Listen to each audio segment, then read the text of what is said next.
Bonjour à tous. Psaume 89 à partir du verset 34 dit « Je ne violerai point mon alliance, je ne changerai pas ce qui est sorti de mes lèvres. » Aujourd'hui, tenir ses promesses est devenu quelque chose de très difficile dans notre société. Et le malheureux constat que nous faisons, c'est que les gens font des promesses juste pour pouvoir les trahir par la suite. Les promesses n'ont aucune valeur. La parole donnée même, elle ne pèse même plus son pesant d'or par le passé. On prend des promesses, que ce soit les vœux de mariage, que ce soit les promesses de se consacrer plus à Dieu, les promesses au niveau même des contrats commerciaux, les promesses au niveau de passer plus de temps avec nos enfants pour pouvoir par la suite les trahir tranquillement.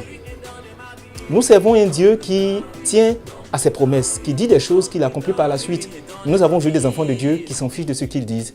Ils promettent à tout va, ils promettent facilement et par la suite, ils laissent des personnes qui sont vraiment tristes, des personnes qui sont blessées, des personnes qui sont meurtries. Et le danger, c'est qu'ils ne respectent pas les émotions des autres. Ils ne respectent pas ce que les autres pensent, ils disent des choses et après ils viennent se rétracter aussi facilement que possible. Dans la Bible, il s'est passé une histoire qui vraiment m'a surpris. Il y avait un juge comme ça qui devait partir en guerre et il a dit à l'Éternel Dieu que la personne qui viendrait pour l'accueillir, cette personne-là, il allait offrir cette personne en holocauste à Dieu.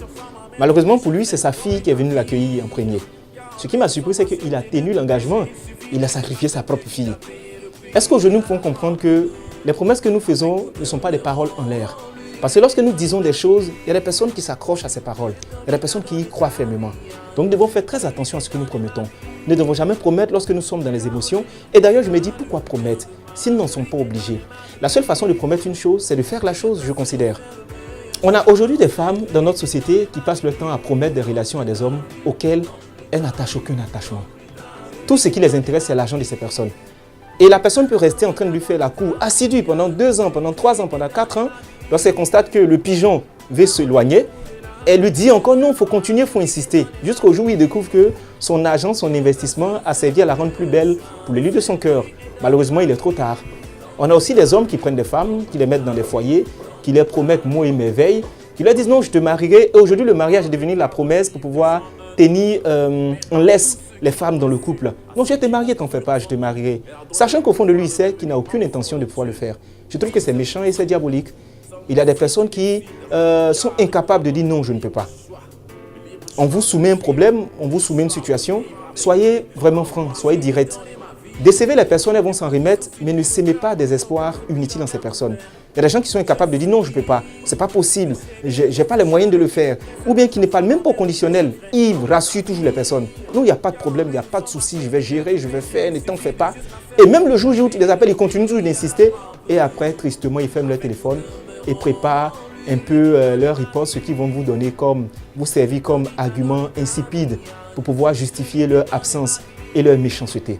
Je considère qu'il est grand temps que notre parole ait du poids.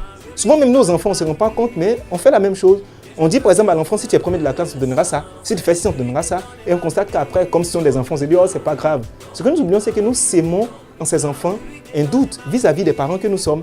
Et en plus, tout de suite, il se donne une idée, c'est que papa, maman n'est pas clair, ne tient pas ses promesses. Et celui qui a des enfants face auxquels il ne tient pas ses promesses aura des enfants qui ne tiendront pas aussi leurs promesses, dont la parole n'aura aucune valeur par la suite.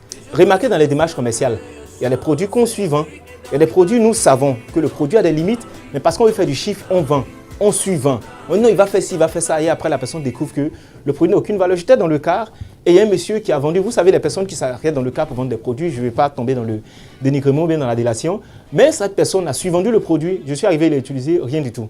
Le problème, c'est que il n'y a pas de retour sur, il n'y a pas de recherche, il n'y a pas de remboursement, et puis c'est resté ainsi. Je comptais que nous, si nous sommes chrétiens, si nous sommes enfants de Dieu, nous devons savoir que notre parole a un poids. La Bible déclare que la parole de Dieu ne remonte point à lui sans avoir accompli son effet. De même, la parole qui sort de nous ne doit jamais revenir à nous sans avoir accompli son effet. Nous devons tenir aux paroles que nous donnons. Si nous donnons rendez-vous à telle heure, faisons l'effort de pouvoir nous rendre au rendez-vous. Et lorsque nous savons que nous avons mal fait, ayons le courage. Ayons l'humilité de nous excuser, de dire effectivement, je n'ai pas pu faire ceci parce que voici, et de donner des explications qui vont par la suite. Mais il ne faut pas disparaître. Et les personnes, je termine là-dessus, qui sont très méchantes, alors là, très méchantes, ce sont des personnes à qui on n'a rien demandé. Vous êtes dans votre coin, vous vous débrouillez, ça ne va pas. Et souvent, pour pouvoir paraître le sauveur et, je vais dire, celui-là qui vient sortir les gens des goulags, il vient puis faire des promesses devant tout le monde.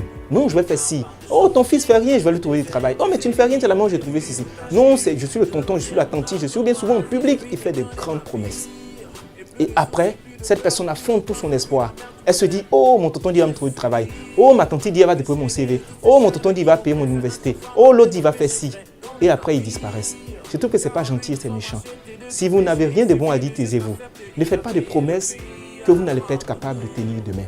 Car la Bible dit, si tu es attaché par tes paroles, délie-toi, va rapidement et tiens tes engagements. Tenir ses engagements, c'est aussi une sorte de maturité. Ce n'est même pas quelque chose qui est lié à nous. Mais si on veut un monde meilleur demain, il faut que nous ayons des personnes de parole, des personnes qui disent une parole qui s'en tiennent et qui la réalisent jusqu'à la fin. Tenons nos engagements et ne faisons de moins en moins de promesses. Il y a aussi nos politiciens, je les oubliais, ces experts en promesses. Ces gens qui ont toujours trois démarches. Il fait une promesse, il vient se justifier et il vient vous dire que par la suite, il y aura de meilleures choses à faire. C'est pourquoi moi, je conseille à tout le monde de pouvoir voter pour le politicien qui fait moins de promesses. C'est sûr que par la suite, on sera moins déçu. Donc voilà, c'était une petite vidéo pour dire à tout le monde de tenir ses promesses, d'être des personnes matures, des personnes sages, des personnes qui savent ce qu'elles veulent, des personnes dont la parole a encore un poids. Très bonne journée à vous. Sa parole déclare dans le livre de Jean 1:12. Mais à tous ceux qui l'ont reçu, à ceux qui ont cru en son nom, elle a donné le pouvoir de devenir enfants de Dieu. Oui, c'est possible.